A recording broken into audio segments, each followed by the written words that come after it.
Hi friends, ఈ వారం మనం వింటున్నది గోగినేని మణి రచనలు పరిశీలన అనే పిహెచ్డి పరిశోధనా గ్రంథంలో 4వ అధ్యాయమైన గోగినేని మణి రచనలు శిల్పం. రచయిత డాక్టర్ అర్జున్ లక్కరాజు, చదువుతున్నవారు రాధికా గోగినేని. ఇప్పటిదాకా 4వ అధ్యాయంలో పాత్ర చిత్రణ, శీర్షికలు, కథాకథన శిల్పం, తర్వాత ఎత్తుగడల గురించి తెలుసుకున్నాం కదా. ఇప్పుడు ఎత్తుగడల్లో చివరిదైన హాస్యంతో కూడుకున్న ఎత్తుగడల గురించి తెలుసుకుందాం. కొన్ని కథల్లో ఎత్తుగడలు హాస్యంతో కూడుకుని ఉంటాయి. ఇటువంటి ఎత్తుగడలు చదివినప్పుడు పాఠకుడు కడుపుబ్బా నవ్వుకుంటాడు. కొందరు కథకులు ఇటువంటి ఎత్తుగడలో సిద్ధహస్తులుగా ఉంటారు. కథాంశం ఏ కోవకు చెందిందైనా ఎత్తుగడ హాస్యంతో ప్రారంభించటం వలన పాఠకునికి కథ పట్ల మరింత ఆసక్తిని కలిగిస్తుంది. గోగినేని మణిగారి రచనల్లో కొన్ని ఎత్తుగడలు హాస్యంతో కూడుకుని ఉన్నాయి. వాటిలో ప్రధానంగా అపోహ కథలోని ఎత్తుగడ ఈ విధంగా సాగింది. ఫోన్ మోగితే తీశాను. అక్కయ్య చేసింది. తమ్ముడు, నవీనకి మంచి సంబంధం వచ్చింది. అబ్బాయికి తండ్రి లేడు అంటూ చెప్తోంటే మధ్యలో అడ్డుపడి, తండ్రి లేకపోతే మంచి సంబంధమా అన్నాను సరదాగా. అబ్బా, అది కాదురా, మంచి సంబంధం అంటూ వివరాలు చెప్పే హడావిడిలో వరుసక్రమం మారి వెనకది ముందు చెప్పేశాలే. రవ్వంత తప్పుదొర్లినా ఊరుకోవు కదా, పట్టేసుకుంటావు అంటూ చిన్నగా నవ్వింది. అలానే ట్రేడ్ సీక్రెట్ కథలో ఎత్తుగడ కూడా హాస్యంతో కూడుకుని ఉన్నదే. వంటగది నుంచి వీధి గుమ్మం దగ్గరకు, మళ్ళీ అక్కడి నుంచి వంటగదికి తిరుగుతున్న సుజాతని ముందు గదిలో కూర్చుని పేపర్ చదువుకుంటున్న శేషగిరి, స్కోర్ ఎంత, ఇంకా ఎన్ని రన్స్ చేయాలి అని అడిగాడు. సుజాత అతని వైపు చిరాగ్గా చూసి, పొద్దున్నే ఏమిటా పరాకు మాటలు, ఇప్పుడు క్రికెట్లో టీవీ రావడం లేదుగా అంది. అతను చిన్నగా నవ్వి, పరాకు మాటలు నావి కావు, నీవే. టీవీలో క్రికెట్ రావడం లేదంటానికి తిరగేసి చెప్తున్నావు. నేనడిగింది నువ్వు చేస్తున్న పరుగుల సంగతి అన్నాడు. ఇంకో కథ స్వానుభవంలోని ఎత్తుగడ కూడా సహృదయ పాఠకునికి హాస్యాన్ని కలిగించేదే. ఆ రోజు అల్లి బిల్లి వారం, అంటే ఆదివారం అన్నమాట. ఆదివారానికి మేం పెట్టుకున్న మరో పేరు అది. మేము అంటే నేను, మా అక్కయ్య కూతుళ్ళు బన్ను, చిన్ను. ఒక ఆదివారం నాడు మేం ముగ్గురం ఏదో ఆటలాడుకుంటుంటే అక్కయ్య, వాణి, అలా అల్లి బిల్లి ఆటలాడకపోతే వాళ్ళిద్దరిని కూర్చోబెట్టి చదువు చెప్పకూడదా అంది నాతో. ఆదివారం చదువు మాట ఎత్తకూడదు, హాయిగా ఆడుకోవాలంతే ఖచ్చితంగా చెప్పేశాను. అవును, ఇలా అల్లి బిల్లి ఆటలే ఆడుకోవాలి అంది బన్ను నాకు సపోర్టుగా. అప్పుడే ఆదివారం అంటే అల్లి బిల్లి వారం అని పేరు పెట్టుకున్నాం. నేను వచ్చేటప్పుడు బన్ను, చిన్ను, మళ్ళీ ఎప్పుడొస్తావు పిన్ని అని అడిగితే, నేను వచ్చే ఆది అని చెప్పబోతుంటే మధ్యలోనే ఆపేసి తప్పు చెప్తున్నావు అంటారు. అవునవును అని సరిదిద్దుకుని వచ్చే అల్లి బిల్లి వారం వస్తా అనగానే సరదాగా నవ్వేస్తారు. ఇంకో కథ అత్తగారు కొత్త కోడలులో ఎత్తుగడ పాఠకునికి కడుపుబ్బా నవ్విస్తూ కథనంలోకి ప్రవేశించేటట్లు చేస్తుంది. నీలు, మా అత్తగారి పిలుపులోని ఘాటును బట్టి ఆవిడెంత చిరాగ్గా ఉన్నారో అర్థమైంది. చేతిలోని పుస్తకాన్ని పక్కన పడేసి హడావిడిగా వెళ్ళాను. డైనింగ్ హాల్లో కుర్చీలో కూర్చుని ఉన్న మా అత్తగారు టేబుల్ మీద ఆనించిన చేయిని ఎదురుగా ఉన్న వంటగది గుమ్మం వైపు తిప్పి, ఏమిటే అది అని అడిగారు. కళ్ళజోడు లేదా, ఎక్కడ పెట్టారు, తెచ్చివనా అన్నాను. చదువుకోవడానికే తప్ప కళ్ళజోడు అవసరం లేదు, అన్నీ బాగానే కనిపిస్తాయి, ఎందుకలా అని అడుగుతున్నాను. స్వరంలో పదును ఇంకొంచెం పెరిగింది. వంటగదిలో నిలబడి ఉన్న మా వారు పూర్వపు యుద్ధరంగంలో కత్తి డాలు పట్టుకున్న వీర సైనికుళ్ళ ఒక చేత్తో చాకు, మరో చేత్తో సొరకాయి పట్టుకుని చేస్తున్న విచిత్ర విన్యాసాల్ని చూడగానే నాకు నవ్వాగలేదు. వంట నేర్చుకోవాలని నేనే చెప్పాను. ముందుగా ఈవేళ కూరగాయలు తరగటం ప్రాక్టీస్ చేస్తున్నారు సమాధానం చెప్పాను. కూరగాయలు తరగాల్సిన కర్మ వాడికేమిటి? దీర్ఘం తీశారు. కూరగాయలు తరగటం కర్మ కాదు, క్రియ. కర్తవు నువ్వేనని కూడా తెలుసు కానీ ఇంట్లో 2 ఆడవాళ్ళం ఉన్నాంగా. ఒకరికి 2 ఉన్నాం కదానే మీ అబ్బాయికి వంట నేర్పించే సాహసానికి పూనుకున్నాను. నా ఒక్కదాని వల్ల కాదు, మీరు ఓ చెయ్యి వేయాల్సిందే.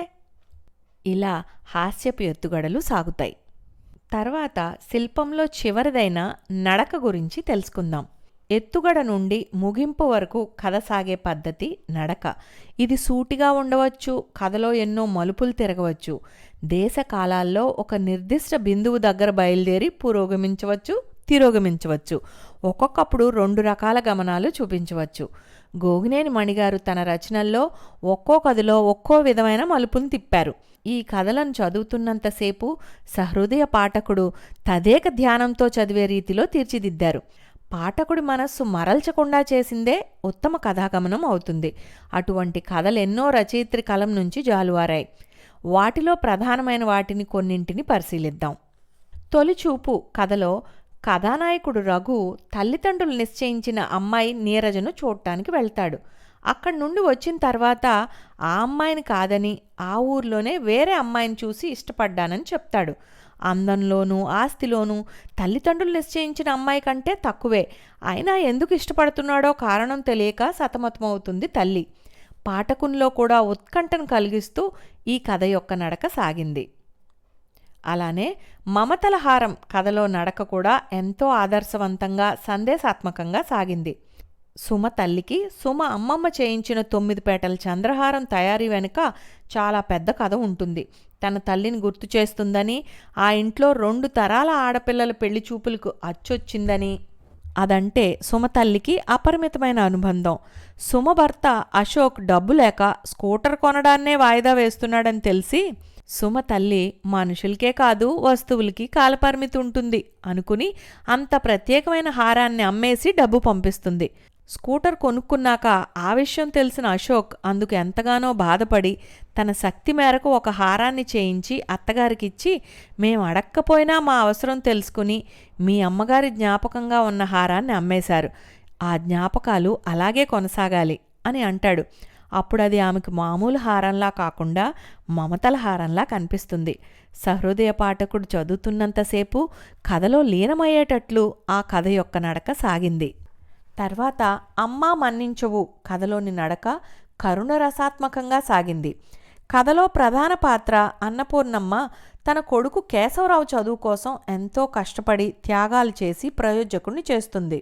పెళ్ళైన తర్వాత కేశవరావు భార్య మాటకు తల ఊపే గంగిరెద్దులా మారతాడు. తల్లి దగ్గర చాకలి నరసమ్మ ఉంచిన 4,000 రూపాయలను అప్పుగా తీసుకుని తిరిగి ఇవ్వడు. అవి తన డబ్బులేనని, చాకలి నరసమ్మవి అని అబద్ధమాడుతుందని భార్య చెప్తే నిజమేననుకుంటాడు. అన్నపూర్ణ తన చేతి గాజులు అమ్మి నరసమ్మ అప్పు తీరుస్తుంది. కేశవరావు నిజం తెలుసుకునేసరికి అన్నపూర్ణమ్మ మరణిస్తుంది. ఈ కథ చదువుతున్నంతసేపు సహృదయ పాఠకుడికి కన్నీళ్లు తెప్పించక మానదు. ఇంకో కథ ప్రేమలేఖ కథను రచయిత్రి చాలా చమత్కారంగా నడిపించారు. భార్యాభర్తల మధ్య అనుబంధం, ప్రేమానురాగాలు మనసులో ఉండాలి, చేతల్లో ఉండాలి, కానీ మాటల్లో కాదని ఈ కథలో చక్కగా తెలియజేశారు రచయిత్రి. నేను మంచిదాన్ని కాదు కథలో స్త్రీ సహజ సిద్ధమైన అసూయను చూపుతూనే స్త్రీలలో ఉండే మానవత్వ భావాన్ని ప్రభావతి పాత్రలో చూపిస్తూ కథనాన్ని నడిపించారు రచయిత్రి. అతిథి దేవుడు కథలో పేరు దేవుళ్లే గాని దయ్యాల్లా వచ్చి మీద పడే అతిథుల గురించి, వారి వల్ల ఇంట్లో ఇళ్లాళ్లు పడే పాట్లను కళ్ళకు కట్టినట్లు చూపారు. 911 కథలో గుండెను బరువెక్కించే ఓ పసివాడే ఆవేదనను అంతర్లీనంగా తెలియచేస్తూనే కథను చాలా చమత్కారంగా నడిపించారు రచయిత్రి. కొత్త అనుభూతి కథలో గ్రామీణ వాతావరణంలోని ఆప్యాయతానురాగాలను కళ్ళకు కడుతూ కథ కొనసాగుతుంది. మొగలి పువ్వు కథలో కథానాయకుడు విశ్వనాథ సత్యనారాయణ, కథానాయిక వినుత. కథ మొత్తం నాయికాపరంగా నడుస్తుంది. వినుత విశ్వనాథ సత్యనారాయణను ప్రేమించి పెళ్లి చేసుకుంటుంది. కానీ పెళ్లి తర్వాత అతనిలో ప్రేమ కనిపించదు. వినుతకు భర్త ప్రవర్తన నచ్చక బాధపడుతుంది. తన ప్రేమించిన వాడు ఎలా ఉండాలో డైరీలో రాస్తుంది. అది చదివిన విశ్వనాథ సత్యనారాయణ భార్యను అపార్థం చేసుకుంటాడు. కానీ ఆమె ప్రేమించిన వ్యక్తి తనేనని తెలుసుకుని పశ్చాత్తాపపడతాడు. చమత్కార ధోరణిలో కథనాన్ని నడిపించి రచయిత్రి పాఠకులను ఆకట్టుకున్నారు. ఎదురుచూపు కథలో మనుష్యుల బాధ్యతారాహిత్య ప్రవర్తన వలన, దానివలన సమాజానికి కలిగే హాని ఎలా ఉంటుందో తెలియచేశారు. చుక్కమ్మ కథను ఉత్తరాంధ్ర గ్రామీణ యాసలో నడిపించారు. అక్షరజ్ఞానం లేని గ్రామీణ యువత ఉన్నతంగా ఆలోచించి మెట్టింటి పుట్టింటి మధ్య వారధిగా నిలుస్తుంది. విజ్ఞాపన కథను ఒక కొత్త కోణంలో నడిపించారు రచయిత్రి. మగవారితో పాటు ఆడవారికి కూడా సమాన హక్కులు ఉండాలి, కానీ మగవాళ్ళు చేసే చెడ్డ పనుల్లో కూడా సమాన హక్కులు కోరుకోకూడదనే అంశంతో కథ నడుస్తుంది. ఖజానా కథలో నిజమైన సంపద అంటే మనుష్యుల మధ్య ఉండే ఆప్యాయతానురాగాలేనని తెలియచేస్తారు రచయిత్రి. కుటుంబ సభ్యుల మధ్య ఆప్యాయత, అనురాగం, ఒకరినొకరు అర్థం చేసుకునే శక్తి ఉంటే ఎలాంటి కష్టాన్నైనా అధిగమించవచ్చనే కథనంతో నడుస్తుంది. ఎదురుదాడి కథలో పిల్లల మీద పెద్దలు ఒత్తిడి చేస్తే జరిగే దుష్పరిణామమేంటో తెలియచేశారు. పాలవెల్లి కథలో అన్నదమ్ముల మధ్య ఉండవలసిన అవగాహన గురించి తెలియచేస్తూ కథనాన్ని నడిపించారు. బోధివృక్షం నీడలో కథలో సమాజానికి నిజమైన సేవ చేయాలనుకునేవాడు ఎలా ఉండాలో తెలియచేశారు. విలువలు కథ నైతిక విలువలకు కట్టుబడే తండ్రి, విలువలు పాటించకుండా ధనాన్ని కూడబెట్టాలనుకునే కొడుకుల మధ్య సంఘర్షణగా నడుస్తుంది. కథనాన్ని తనదైన శైలిలో చక్కగా నడిపించారు రచయిత్రి. ఇంటర్వ్యూ కథలో పల్లెటూరి స్వచ్ఛమైన మనుషుల మనసుల ఆప్యాయత, అనురాగాలు ఎలా ఉంటాయో తెలియచేశారు. ఇలా చెప్పుకుంటూ పోతే ఒక్కో కథ ఒక ప్రత్యేకమైన నడకతో సాగింది. రచయిత్రి రాసిన కథలన్నీ సమకాలీన సమాజంలోని సామాన్య జీవితాల్ని నిశితంగా పరిశీలించి రాసినవే. కథలకు జీవితమే ప్రేరణ. జీవితం నుంచే కథలు పుట్టుకొస్తాయి. జీవితాన్ని వివిధ కోణాల నుంచి పరిశీలించినప్పుడు మంచి కథలు బయటకు వస్తాయి. జీవితంలో సున్నితమైన కోణాలను స్పృశించి రాసే కథలు మంచి కథలుగా గుర్తింపు పడతాయి. ఈ లక్షణం గోగినేని మణిగారి కథల్లో ఉండి సహృదయ పాఠకులను ఆకట్టుకున్నాయి. తర్వాత ముగింపు. కథకు ముగింపు ప్రాముఖ్యం ఎక్కువ. చక్కటి ముగింపు ఉంటేనే సహృదయ పాఠకుడు సంతృప్తి చెందుతాడు. కథ ముగింపు పాఠకుణ్ణి ఆలోచింపచేసేటట్లు ఉండాలి. అప్పుడే అది మంచి ముగింపు అవుతుంది. గోగినేని మణిగారి కథల్లో కొన్ని ముగింపులను పరిశీలిద్దాం. గోగినేని మణిగారు తన కథల్లో ఒక్కో కథను ఒక్కో వైవిధ్యమైన ముగింపుతో పలికి రచనా శిల్పంలో తనదైన ప్రత్యేకతను చాటుకున్నారు. వాటిలో ప్రధానంగా తొలిచూపు కథ ముగింపులో కథానాయిక శారద తన భర్త రఘు ఆమె పట్ల పెంచుకున్న నమ్మకాన్ని ఎప్పటికీ వమ్ము చేయనని పలుకుతుంది. మీరు ఆ మొదటి క్షణంలో నాలో చూసిన మానసిక సౌందర్యాన్ని చెదిరిపోకుండా జీవితాంతం కాపాడుకుంటాను అని కథలోని పాత్రతో ముగింపు పలికారు ఈ కథలో రచయిత్రి. ఈ ముగింపు పాఠకునికి కథలో లీనమయ్యేటట్లు చేసింది. ప్రేమలేఖ కథ ముగింపులో భర్త రాసిన లేఖను చూస్తూ మురిసిపోతుంది అరవింద. రచయిత్రి ఈ కథను కవితాత్మకంగా ముగించారు. ఈ ఉత్తరంలో అందమైన భాష లేదు, అయితేనే ప్రేమ ఉంది, మనసు ఉంది, నా కోసం పడే తపన ఉంది. నాకీ ప్రేమలేఖ చాలు. సూట్ కేసులో ఆ ఉత్తరాన్ని జాగ్రత్తగా దాచుకుంటూ తృప్తిగా ఆనందంగా అనుకుంది అరవింద. అలా అనుకోగానే ఆమె మనసులో అప్పుడు మొదలైంది మొగలి పూల గాలి ముత్యాల వాన. ఇంకో కథ గాజులు తొడిగిన చెయ్యి కథలో ముగింపు ఆలోచింపచేస్తుంది. ఆ రోజే నేనొక విషయం తెలుసుకున్నాను. ఏ మగవాడైనా తన పౌరుషం గురించి చెప్పుకునేటప్పుడు నేనేం గాజులు తొడుక్కోలేదు అనే మాటను ఉపయోగించటం సరికాదని. అవును, లాలించే గాజుల చేతులు అవసరమైనప్పుడు మగవాడి కంటే కూడా దృఢంగా కొరడాన్ని జులిపించగలవు మరి. నేను మంచిదాన్ని కాదు కథ ముగింపులో ప్రభావతి పాత్రలో పశ్చాత్తాపం కలుగుతుంది. తన అత్త పట్ల తాను ప్రవర్తించిన తీరుకు బాధపడుతుంది. అత్త మనసు యొక్క ఔన్నత్యాన్ని తెలుసుకుని కుంగిపోతుంది. ఈ ముగింపు సహృదయ పాఠకుని హృదయంలో కలకాలం నిలిచిపోతుంది. వద్దు, నాకు ఏ కానుకలు వద్దు, అత్తయ్య నన్ను గుర్తించలేదని అభిమానించలేదని అపోహపడ్డానే తప్ప ఇంకేమీ ఆశించలేదు. ప్రేమగా ఇచ్చినా తీసుకునే అర్హత నాకు లేదు. సేవలు చేసినా కానీ చివరి రోజుల్లో మనస్ఫూర్తిగా చేయలేకపోయాను. మనసులో కోపం పెట్టుకునే చేశాను. నిజంగానే నేను మంచిదాన్ని కాదు అంటూ ఆవేశంతో ఆ కాగితాలను చింపేసి మోకాళ్లలో తలదాచుకుని గుండెలవిసేలా రోదిస్తున్న ప్రభావతిని ఎలా అనునయించాలో తెలియనట్లుగా రాఘవరావు విభ్రాంతిగా చూస్తుండిపోయాడు. మరో కథ బాంధవ్యాలు కథలోని ముగింపు సందేశాత్మకంగా ముగిసింది. రంగస్థలం మీదకు కొన్ని పాత్రలు ఇలా వచ్చి అలా వెళ్ళిపోతుంటాయి. వాటి నిడివి చాలా తక్కువ ఉంటుంది. జీవితంలోనూ అంతే. కొందరితో ఏర్పడే బంధుత్వాలకు, బాంధవ్యాలకు ఆయుష్ ఎంతో ఉండదు.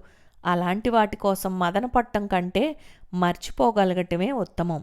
ఈ విషయాన్ని గ్రహించి సుమిత్ర తొందరగానే తన మనసును స్థిమితపరుచుకున్నందుకు నేను తేలిగ్గా నిట్టూర్చాను. అమ్మా మన్నించవు కథలోని ముగింపు పాఠకుణ్ణి ఆలోచింపచేస్తుంది. పాఠకుని హృదయం కన్నీటితో బరువెక్కుతుంది.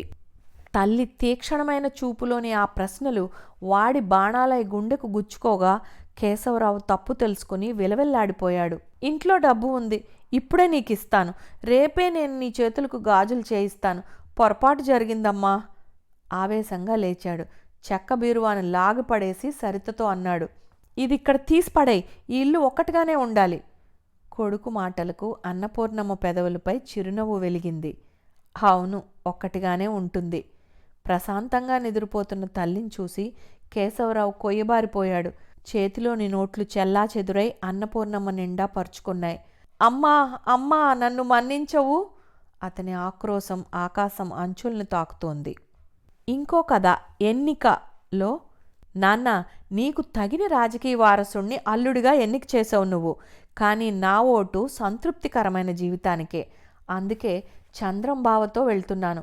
ఎల్లుండి ఇద్దరం దంపతులమై వస్తాం, ఆశీర్వదిస్తావని ఆశిస్తాను అని తులసి పాత్రతో లేఖా పద్ధతి ద్వారా ముగింపు పలికారు.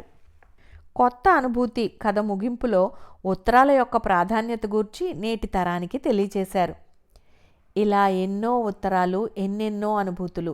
ఉత్తరాలు రాయటం, చదువుకోవటంలోని అనుభూతిని మా తరం వాళ్ళు మర్చిపోతున్నారు. మీ తరం వాళ్ళకి అసలే తెలీదు. నా దగ్గరున్న ఉత్తరాలను కదిలించి ఆ అత్తరు పరిమళాన్ని నీకు చవి చూపించాలని, నీకు తెలియని కొత్త అనుభూతిని పరిచయం చేయాలనే ఉత్తరం రాశాను. అర్థమైందిగా? మీ అమ్మ. మనసున మల్లెలు కథను రచయిత్రి కవితాత్మకంగా ముగించారు. వసంత నిలువెత్తున ఎగిసిన కెరటంలా అందమైన ఆవేశంతో అతన్ని చుట్టేసి భుజంపై తలవాల్చి మనసున మల్లెల మాలలూగిన మధురానుభూతితో మెల్లగా చెప్పింది, ఇలాంటి ముచ్చటైన క్షణాల కంటే నేను కోరుకునే కానుకలంటూ ఏమీ ఉండవు. గెలుపు నాది కథలో ముగింపు ఉత్కంఠతో ముగించారు.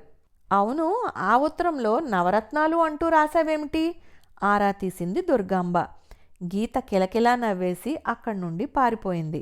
సమాధానం చెప్పకుండా అలా నవ్వుతూ పారిపోయిందేమిటి చెప్పమా? బొగ్గన వేలేసుకుని ఆశ్చర్యంగా చూస్తుండిపోయింది దుర్గాంబ. అందం కథలో ముగింపు సందేశాత్మకంగా ఉంది. రచయిత్రి ముగింపులో మనిషికి అందం కంటే వ్యక్తిత్వం గొప్పదని తెలియచేశారు. సాహసం, చురుకు, తెలివితేటలు కలిగిన ఆ అమ్మాయి కొత్త వాళ్ళకేమో గాని పరిచయస్తులకు తన విశిష్ట వ్యక్తిత్వంతో అందంగా కనిపించడంలో ఆశ్చర్యమేముంది?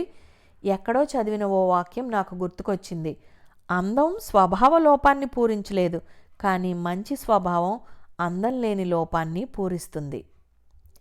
కలసిన హృదయాలలోన కథలో ముగింపు కూడా సందేశాత్మకంగానే చిత్రించారు రచయిత్రి.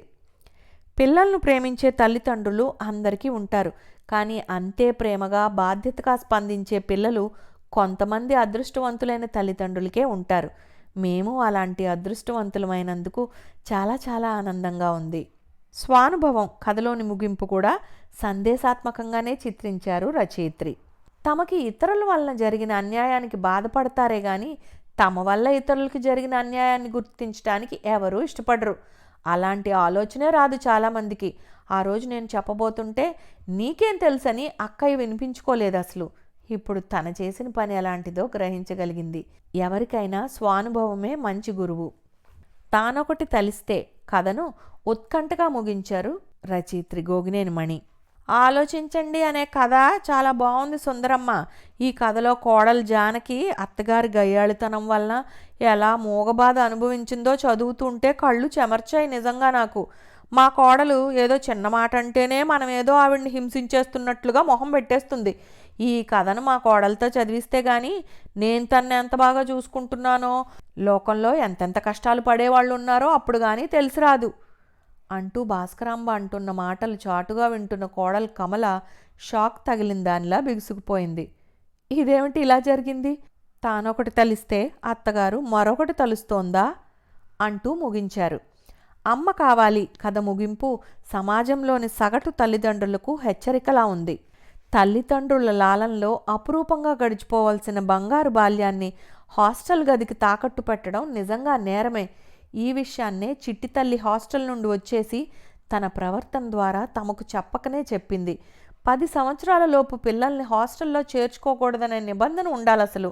మనసులోనే మౌనంగా రోదిస్తూ అనుకున్నాడు రామారావు. ఆ తల్లిదండ్రుల మానసిక స్థితిని గమనించినట్లుగా గాలి కూడా ఆగి ఆగి జాలి జాలిగా వీస్తోంది. ఎదురుచూపు కథలోని ముగింపు డబ్బే అన్నింటికీ ప్రధానమని నమ్మిన కొడుకును మందలిస్తూ తల్లి చేసిన హితబోధ సహృదయ పాఠకుని హృదయంలో ఈ ముగింపు కలకాలం నిలిచిపోతుంది. ఏ గిన్నెలో ఉంటేనేమి కానీ రుచికరమైన పాయసమే ముఖ్యమని నేను అనుకుంటాను. మీకు మాత్రం అది అందమైన దగదగలాడే వెండి గిన్నెలో ఉండాలి. రుచితో పట్టింపు లేదు. నేను అలా రాజీ పడలేక అక్కడ ఉండలేక ఇక్కడికి వచ్చేశాను. మీ జీవన సరళి అంతేనని, చేయగలిగింది ఏదీ లేదని నువ్వు అనుకుంటే సరే, చేసేదేం లేదు. కానీ చిన్న, నా కోరిక ఏమిటంటే నువ్వు ఒక్కసారి వెనక్కి తిరిగి చూసుకో. నువ్వు సంపాదించిన దానికంటే పోగొట్టుకున్నదే ఎక్కువని, అదే అమూల్యమైనదని మీకు అర్థమవుతుంది.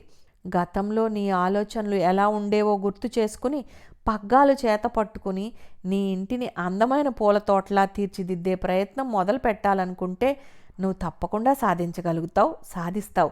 నీ గురించి నాకు తెలుసు. చివరగా ఒక మాట, నా ఉద్దేశం అర్థమైందిగా. అలాంటి పూల తోట లాంటి మీ ఇంటికి రమ్మనే నీ పిలుపు కోసం నేను ఆశగా ఎదురుచూస్తుంటాను. విజ్ఞాపన కథలోని ముగింపు కూడా నేటి తరం అమ్మాయిలకు చేసిన విజ్ఞాపనలా ఉంది. మీ తరం అమ్మాయిలందరికీ నేను చేస్తున్న విజ్ఞప్తి ఏమిటంటే, మీ ప్రత్యేకతల్ని వదులుకోవడానికి సిద్ధం కాకండి. అదే సమయంలో స్వాతంత్ర్యాలకు వక్రభాష్యం చెప్పుకోకండి. మగవాళ్లతో మీరు అన్నింటిలో సమానమే. వాళ్లకున్న అన్ని హక్కులు మీకు ఉండి తీరాలి, నిజమే. కానీ చెడిపోవటంలోనూ సమాన హక్కుల్ని మాత్రం కోరకండి. ఆ పోటీ మీకొద్దు. ఎంతో ఉద్వేగంతో మాట్లాడిన ఆమె కంఠం చివరికి వచ్చేసరికి అర్థిస్తున్నట్లుగా ఆర్ద్రంగా మారిపోయింది. ఆమె మాటల్ని విన్న అమ్మాయిలందరూ అవాక్కయి ఒక క్షణం అలాగే చూస్తుండిపోయారు. తర్వాత ఆ మాటల్ని అంగీకరిస్తున్నట్లుగా తలలూపి కంపార్ట్మెంట్ వైపు అడుగులు వేస్తున్న ఆమెకు చేతులూపుతూ చిరునవ్వుతో వీడ్కోలు పలికారు. ఖజానా కథను రచయిత్రి కవితాత్మకంగా ముగించారు. నవ్వు నరుడికి నారాయణుడిచ్చిన నజరానా, నవ్వులు పండే ఇల్లే నిండు ఖజానా. కీడెంచి కథలోని ముగింపు కూడా సమకాలీన సమాజానికి ఒక మేలుకొలుపుగా చిత్రించారు రచయిత్రి. కొందరికి తమ వారిలో తప్పులు కనిపించవు, ఎదుటివారిలో మాత్రం ఒప్పులు కూడా తప్పులుగానే కనిపిస్తాయి. అది ఓ రోగ లక్షణమే. వ్యాధి ముదరక ముందే మందు వేయాలి. పిన్ని మనసు నొచ్చుకుంటుందేమోనని ఉపేక్షించి ఊరుకోకూడదు అనుకున్న స్వర్ణ అయోమయంగా చూస్తున్న కామేశ్వరితో స్థిరంగా చెప్పింది. నిజమే పిన్ని, మన వాళ్ళు కీడెంచి మేలెంచమని చెప్పారు. అంటే ఏ విషయాన్నైనా రెండు రకాలుగాను ఆలోచించుకోమని అర్థం. కానీ అన్నింటికీ కీడు మాత్రమే ఎంచమని కాదు కదా. అందరిలోనూ చెడును మాత్రమే చూడటం చేటు తెస్తుంది. మంచిని మంచిగా చూడటం అనేది మన మనసుకు మంచిది, మేలు చేస్తుంది. ముళ్ళు గుచ్చుకున్నట్లుగా చురుక్కుమంది కామేశ్వరికి. ఇదేమిటి, గుడ్డొచ్చి పిల్లని వెక్కిరించినట్లుగా తనకే చెప్తోంది? చిన్నప్పటి నుంచి తెలిసిన పిల్లేనా? తలెత్తి స్వర్ణవైపు విభ్రాంతిగా చూసింది. గాయం కథలో ముగింపు ఒక నీతి బోధలా ఉంది. మనం తప్పు చేశామని అనిపించినప్పుడు భేషజం లేకుండా ఎవరినైనా క్షమాపణ అడగటం మంచి పద్ధతి. అలాగే నిరాధారమైన నిందారోపణను మౌనంగా సహించి ఊరుకోకుండా నిజాన్ని నిర్భయంగా చెప్పడం కూడా అంతే మంచి పద్ధతి. విలువలు కథ ముగింపులో మనిషికి ఆత్మీయతానుబంధాలే నిజమైన ఆనందాన్నిస్తాయని తెలియచేశారు రచయిత్రి. ఆస్తిపాస్తులకు ప్రాధాన్యమిచ్చే నేటి సమాజానికి ఈ ముగింపు ద్వారా హితవు పలికారు. ఈ విధంగా ప్రతి కథలోని ముగింపును వైవిధ్యభరితంగా చిత్రించి రచయిత్రి తన రచనా కౌశలాన్ని చూపించారు. గోగినేని మణిగారు తన రచనా శిల్ప నైపుణ్యం ద్వారా పాత్ర చిత్రణలోనూ, కథాకథన శైలిలోనూ, శీర్షిక వైవిధ్యంలోనూ, ఎత్తుగడలోనూ, నడకలోనూ, ముగింపులోనూ తనదైన ప్రత్యేకతను ప్రదర్శించి ఆధునిక కథా రచయితలలో తనకంటూ ఒక స్థానాన్ని కైవసం చేసుకోగలిగారు. తరువాత వీరి కథల్లో ఉన్న భాషా విశేషాలను గూర్చి 5వ అధ్యాయంలో చర్చించడం జరిగింది. ఇంతటితో 9వ భాగం సమాప్తం. వచ్చే వారం 10వ భాగంలో కలుద్దాం.